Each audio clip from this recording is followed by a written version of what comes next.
রাইক আল্লাহর বান্দা জাহান্নামের ভয়াবহ কঠিন অবস্থা থেকে অবস্থা কেমন হবে তুই ভালো করে শুনো।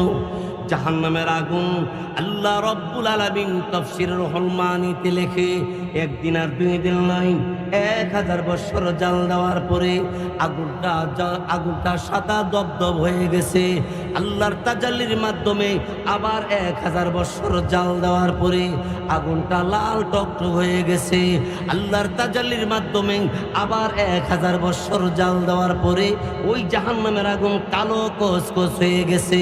ওই জাহান্নামের ভিতরে ওই জাহান্নামের ছিদ্র তোরে দিয়ে বন্ধ করব। এরপরেও তুই আলহামদুলিল্লাহ বলতে রাজি, মরণ পর্যন্ত তুই আল্লাহর শুকরিয়া আদায় করবি। জাহান্নামের ভিতরে ঢুকে গেলে জাহান্নাম থেকে ভয়াবহ আযাবের কারণে মানুষের ভিতর হাহাকার হয়ে যাবে, পানি পানি বলে চিৎকার করবে। এমন গরম পানি দেওয়া হবে ওই জিহ্বায় ঠোঁটে লাগাইবার আগে আগে পলিথিনের মধ্যে আগুন লাগাইলে যেমন টপকায় টপকায় পানির মতো ফোঁটা পড়ে জিহ্বা ঠোঁট এইভাবে জাহান্নামের গরম পানি লাগার সাথে সাথে এইভাবে গলে গলে নিচে পড়ে যাবে। ওই জাহান্নামের ছিদ্র করে দিয়া বন্ধ করবে। ইয়ার পরে তুই শুকরিয়া আদায় করো। পয়গম্বর মুসা নবীকে এবার আল্লাহর বান্দা ডাক দে, বলে আল্লাহর পয়গম্বর, আমার মহান আল্লাহ আমার দিয়াছে জাহান্নামের ছিদ্র বন্ধ করবে। শুই না আমার কাছে এত খুশি লাগতেছে, আমার মতো নাদান মানুষকে আল্লাহ তাআলা মোহাব্বত করে। স্ত্রীর বইলে বিড়ে টাড়ে আর বিড়ে টাড়ে বেড়ে তো বুঝতে লাইছে জামাইরে টেহা দেন দে বিডি রে। আপনাদের নিয়ম আছে? আচ্ছা, কি নিয়ম বাইরেছে। সারাদিনে একবার আস্তাগফিরুল্লাহ বলে না, হালি চিন্তা করে সোমবার পাইতেছে কিস্তি কিস্তি কিস্তি রে ও কিস্তি।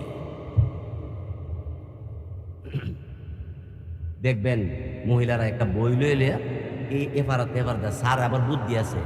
সারা ফারা মাঝখানে যে বাড়িটা এ বাড়ির মাইছিল খাতির লাগা কিস্তিওয়ালা বেড়া অফিসার বেড়াটা, এই বেড়া মাঝখানে ফান খাইব আর কথাবার্তা কইব আর সবাই জায়গা আরে বাবি আমনে কিস্তি একবার করে আমি মাত্র হয়ে আনলি একটা ফার্ম দিয়ে দিছে।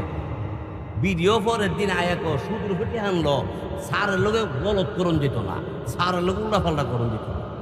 কারণ সারের কাছে এই কিস্তিটা শেষ হইলে আর একটা কিস্তি তুলতাম। কিস্তি হারাম, জোরে বলেন কি রাম, আরো জোরে বলেন এগুলো সুদ। কতগুলি এই বেগানা পুরুষের সামনে আপনার বিবি গিয়ে কিস্তি দে, তার বেপরদা হয়ে গেছে, এর দ্বারা তার গুনাহ হয়ে গেছে। 2 নম্বরে এই বেগানা পুরুষের হাতে নাতে তার জবানে কথা শুনে কান দিয়ে ডগ চেহারা দেখে ওই যুবকের হায়সা তুইছে, এর দ্বারা তার জিনার গুনাহ হয়ে গেছে। আর সুদের গুনাহ তো আছে, হুজুর তো বয়ান করে গেছে শুনছেন। বিডি উঠকে খারো লিছে মুসা আলাইহিস সালামকে অবিডি খারো তুই মাথাটা একটু নেশা কর ডর করতেছে। মুসানবী কিমন মুসানবী যে বেটা আজরাইলে ডরা না বিডিরে ডরাইছে। চিন্তা করছেন আজরাইলে ইমন ছড় দিছে, কিতাবে আছে আজরাইলে কইছে মুসানবী ঘর আছেন, কহ কেডা আমি মালাকুল মত আজরাইলে নে ককিল লাগাইছ পাইছে আল্লাহ কইছে আমরা নিতাম কয়েক আর তা কইয়া ওর মধ্যে লাগাই বেড়া গই ঠাস করে একটা চর মারছে।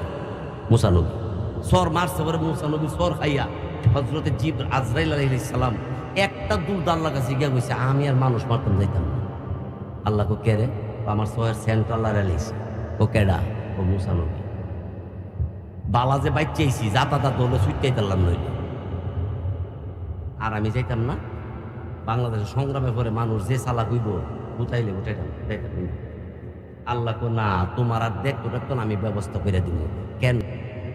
এনজি হুন্ডার উটু আসার করছে এমনি এমনি কথাবার্তা কইয়া না মরছে, গুলগুলা গলাত লাগছে, একটা মরেছে গুলগুলা খাইতে গিয়ে গলাত লেগে মরেছে গা বৈরব। যে খাওয়ার মধ্যে বিসমিল্লাহ নাই আহা তা করে দিছে, অর্ধেকটা গলাত আটকিলে অর্ধেকটা জীব তো বার করে দিয়ে লাইলাহা জায়গা তো গুলগুলা তরই খা গেছে গা। খাওয়ার মধ্যে কোনো সুদ্বি নাই, না আদব নাই, নবীর সুন্নত নাই। নবীর সুন্নতের সাথে যারা খাবে তাদের জিন্দেগিতে খাবারের দুর্ঘটনা ঘটবে না। ধরে বলেন ঠিক কিনা? অসুবিধা হইতেছে না আপনারা? আমি অহনো শুরুই করছি না, বিজয়নগর আইসি যখন সহজে ছাড়তাম না, তবে আর আধা ঘন্টা চলবো, এর মধ্যে বেশি বাড়তো না। বুঝতো না?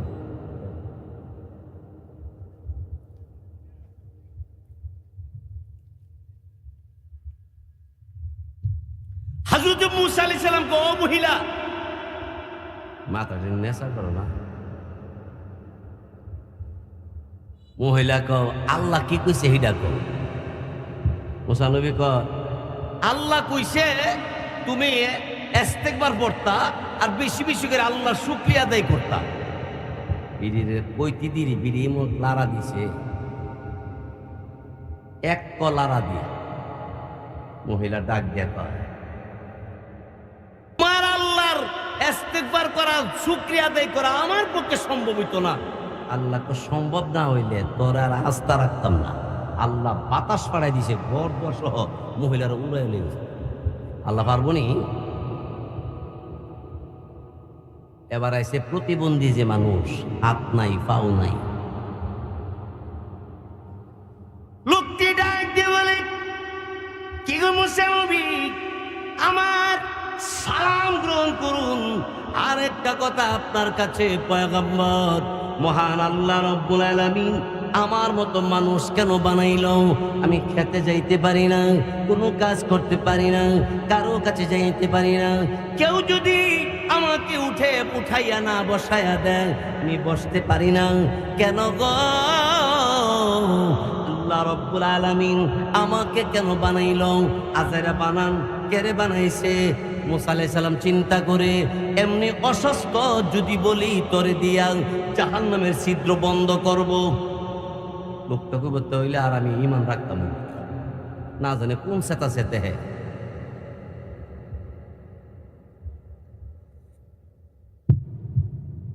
এবার লোকটি ডাক দিয়ে বলে, এই মুসা নবী, আমার মহান আল্লাহ রাব্বুল আলামিন কি বলেছে যদি আমাকে একটু বলতেন খুশি হয়ে যাই। সালাম বললেন, আমি পয়গম্বর, মিথ্যা বলতে পারবো না। শোনো গো, মহান আল্লাহ তোমাকে অযথা বানায় নাই, তোমাকে দিয়া জাহান্নামের ছিদ্র আল্লাহ বন্ধ করবে।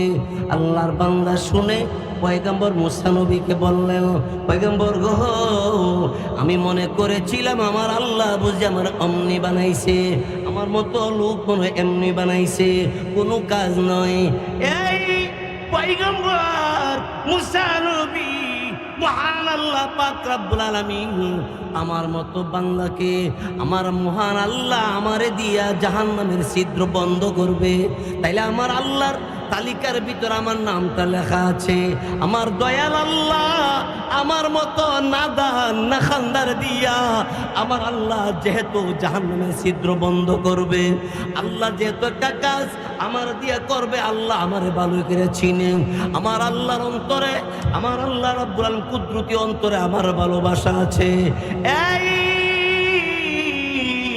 আল্লাহর পয়গম্বর মুসা নবী শুনেন, আমার আল্লাহ যখন আমার জন্য একটা ব্যবস্থা রাখছে, আমার দেয়া জাহান্নামের ছিদ্র বন্ধ করবে, সেই মহান আল্লাহ রব্বুল আলামিনের মুহূর্তের মধ্যে এই জন্য শুকরিয়া আদায় করি আলহামদুলিল্লাহ।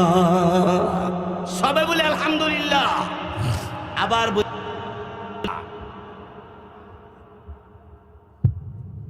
মুসা আলাইহিস সালাম চিন্তা করলো, আসলে এমতো প্রতিবন্ধী মানুষ গরমেতে তাহে বাড়ি ঘর তো বাইরে যাইতারে না, গরম আর নরম, শক্ত আর তক্তা, বালা বালামন্দ বুঝছে না। মন আল্লাহ যে কইছে জাহান্নামের ছিদ্র বন্ধ করবে, হে মনে জাহান্নাম চিনিই না, এর লিগে হে আলহামদুলিল্লাহ কইছে নাকি? তা মুসা নবী জি গায়, তুই যে আলহামদুলিল্লাহ কইছে বুঝত নি? আল্লাহ জান্নাত বানাইছে আরামদায়ক, জাহান্নাম বানাইছে কষ্টদায়ক, ওই জাহান্নামের ছিদ্র বন্ধ করবে বুঝত নি তুই?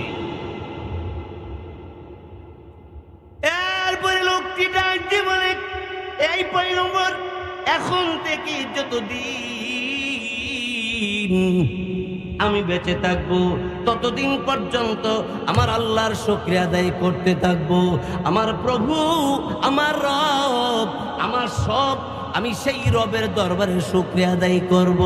আমার আল্লাহ যে আমার জন্য এত বড় একটা কাজ রাখছে, আমার দিয়া জাহান্নামের ছিদ্রটা বন্ধ করবে।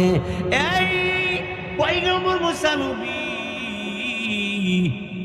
ওয়াদা দিলাম যতদিন পর্যন্ত আমি দুনিয়াতে বেঁচে থাকবো ততদিন পর্যন্ত আমার মহান আল্লাহর শুকরিয়া আদায় করব।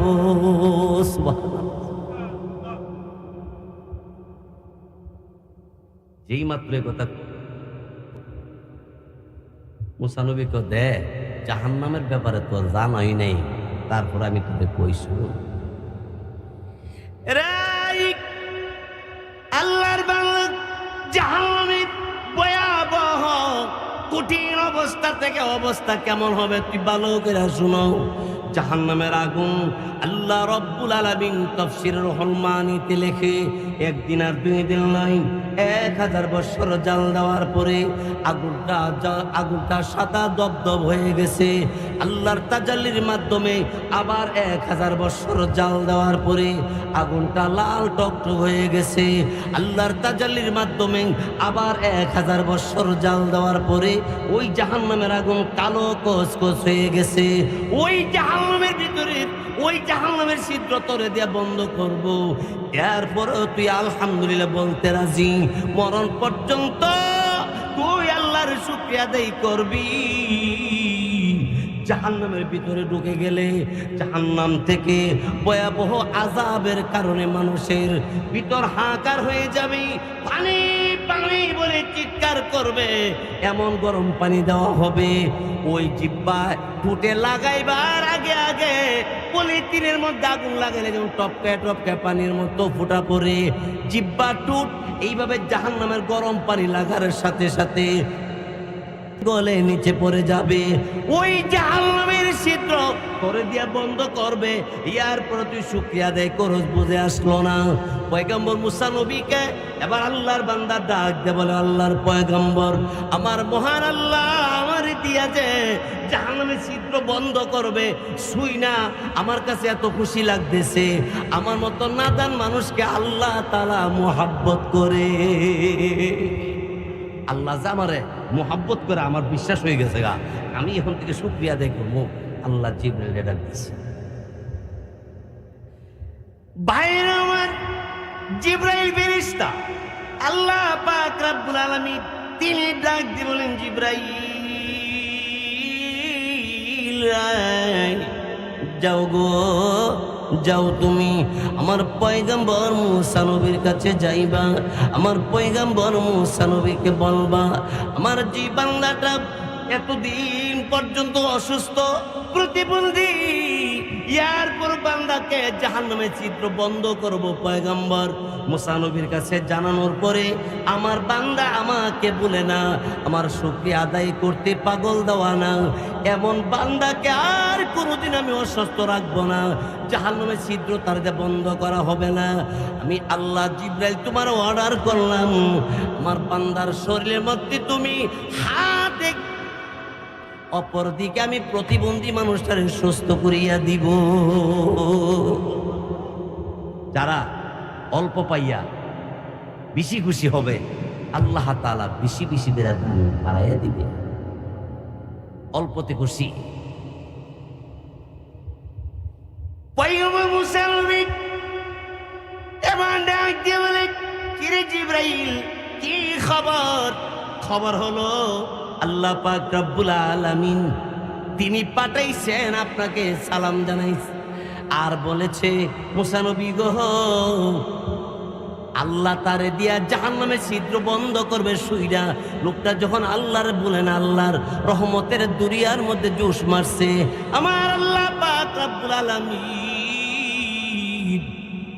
আমার আল্লাহ তাআলা এই বান্দি আর ওই বান্দার জন্য আল্লাহ যে সংবাদ দিয়েছে, এর মধ্য থেকে এই বান্দাটা আল্লাহর দরবারে পাশ করেছে। এই জন্য আল্লাহ আমারে চিনে কিভাবে? ইমানদার হিসেবে চিনে। ফেরেশতা আমারে মেম্বার চিনে নাকি ইমানদার হিসাবে চিনে? আমারে যদি আল্লাহ তাআলা, আল্লাহর ফেরেশতারা আমাকে যদি ইমানদার হিসাবে চিনে, মুমিন হিসাবে চিনে, মুসলিম হিসাবে চিনে, তাইলে আপনি হইলেন ভাগ্যবান। কিন্তু আমারে চিনে মেম্বার হিসাবে, চিনে চেয়ারম্যান হিসাবে, আমারে চিনে বক্তা হিসাবে, আমারে চিনে ফিসাব হিসাবে, কিন্তু আমার কার্যক্রম মুমিনের মতো নয়। আল্লাহ বলে তোমার মতো হতভাগা পৃথিবীতে আর কেউ নয়, কেউ না।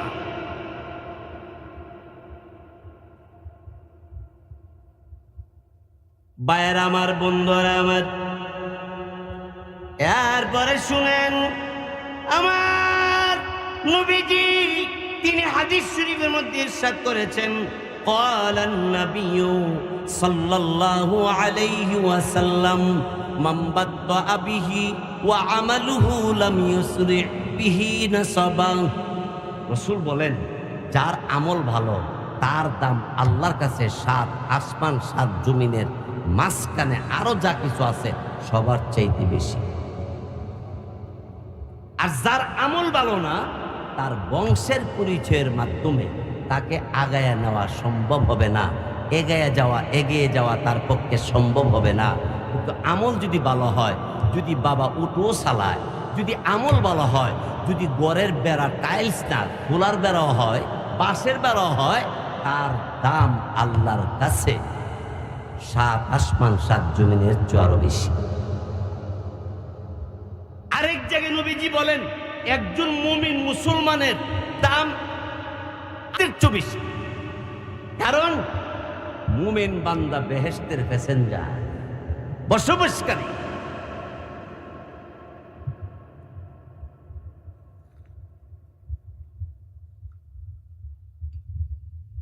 আমার ভাইয়েরা, বন্ধুরা আমার, তো আমি আপনাদের সামনে সূরাতুল বাকারা থেকে তেলাওয়াত করেছিলাম। আল্লাহ পাক রব্বুল আলামিন আমার তেলাওয়াতকৃত আয়াতের যে অংশ তেলাওয়াত করছি, এর মধ্যে আল্লাহ তাআলা 8টা কথা বলেছে। কতটা কথা? 8টা কথা। এই 8টা কথা তার একদিনে বলা সম্ভব হবে না। কিছু বলেই আপনাদের কিনে মোনাজাত করে আল্লাহর কাছে কান্নাকাটি করবো ইনশাআল্লাহ। আল্লাহ পাক রব্বুল আলামিন বলেন, وَإِذْ أَخَذْنَا مِيثَاقَ بَنِي إِسْرَائِيلَ لَا تَعْبُدُونَ إِلَّا اللَّهَ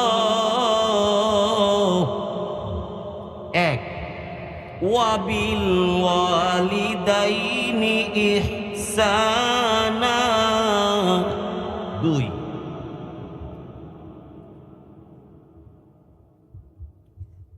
আল্লাহ তাআলা তিনি প্রথম নম্বরে বললেন, আবুদুনা ইল্লাল্লাহ, তোমরা আল্লাহ ছাড়া কারো ইবাদত করবা না।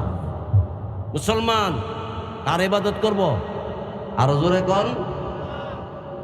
কোন হুজুরের পায়ে, কোন সরকারের পায়ে সেজদা করব না, সেজদা করব একমাত্র আল্লাহর পায়ে, আল্লাহর কুদরতি কদমে। জোরে বলুন ঠিক কিনা? আর কি জোরে কর।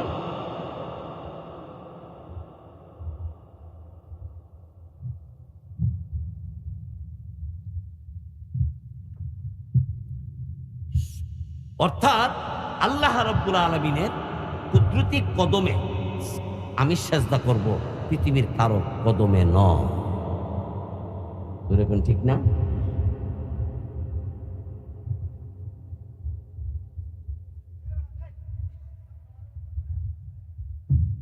আমার ভাইয়েরা, তার পরবর্তীতে কথাটা শুনেন, আমাকে খাওয়াই কে? আমাকে ঘুমের ব্যবস্থা করে দে, আমাকে হাঁটতে তৌফিক কে দে? আপনার আমার মতো কত মানুষ প্যারালাইসিস হয়ে পড়ে রয়েছে, একটা পাও একটা হাত বছর। অনেক মানুষ একটা চোখ নাই, অনেক মানুষের 2টা চোখ নাই। আল্লাহ আপনার আমার 2টা চোখ দিয়া রাখছে, পাও ভালো রাখছে। আর এই নিয়ামত কিনা জোরে কর, কত বড় যে নিয়ামত। যার পাও নাই তার পাশে বই জিজ্ঞাসা করেন পাওয়ার দাম কত।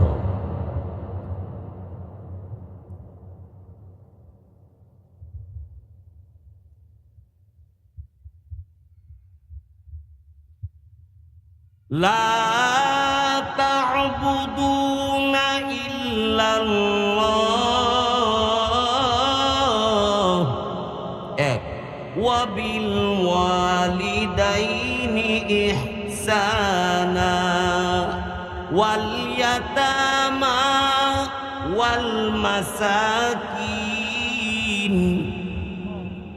ওয়া কুলু লিন্নাসি হুসনা ওয়া আকিমুস সালাহ ওয়া আতুজ যাকাত। আমার আল্লাহ বলে এক নম্বরে, হে বান্দা বান্দি, তুমি আল্লাহ ছাড়ার কারো ইবাদত করবা না।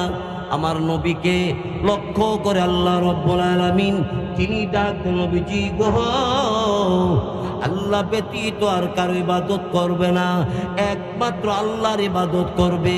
নামাজ পড়বা আল্লাহর জন্যে, জিকির করবা আল্লাহর জন্যে, জিকির করবা আল্লাহর জন্যে, নামাজ করবা আল্লাহর জন্যে, দান করবা আল্লাহর জন্যে। আমি যখন হাঁটতে থাকবো জবানে জারি থাকবে আল্লাহর নামে। তোর এখন ঠিক কিনা? যারা আল্লাহওয়ালা তারা রাস্তাতে হাঁটে, তাদের জবান যদিও বন্ধ কিন্তু দিলে দিলে জিকির কলবে বাইরিতেছে। লা ইলাহা ইল্লাল্লাহ